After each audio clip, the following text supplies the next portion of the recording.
6:30 மணி பஸ்ஸை பிடிக்கணும்ல.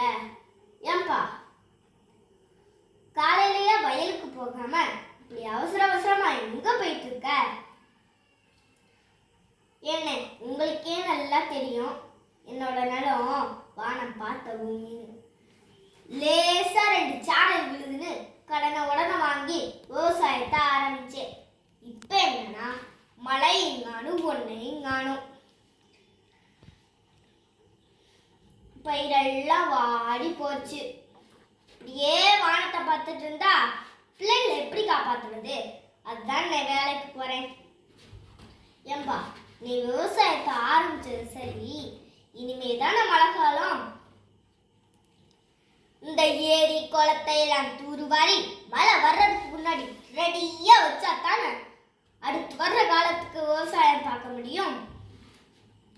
அதை விட்டு போட்டு இப்படி வேலைக்கு போறேன்னு கிளம்பிட்ட.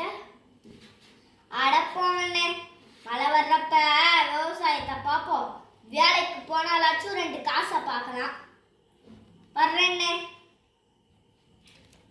ஊர்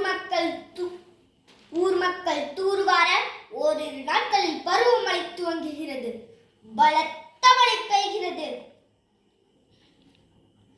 தூர்வாரிய கம்மா ஏரி குளம் சீக்கிரம் நிறைந்து ஊரே பசுமையாய் காட்சியளிக்கிறது.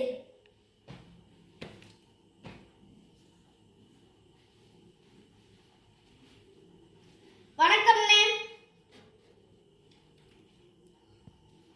நீங்க சொன்ன மாதிரி மழையால விவசாயம் செழிச்சு நான் விதைச்சதை விட பல மடங்கு லாபம்ண்ணே. என் நிலைமையே மாறி போச்சுண்ணே. ரொம்ப சந்தோஷம்ப்பா. இதத்தான் இரண்டடி ஆசான் திருவள்ளுவர்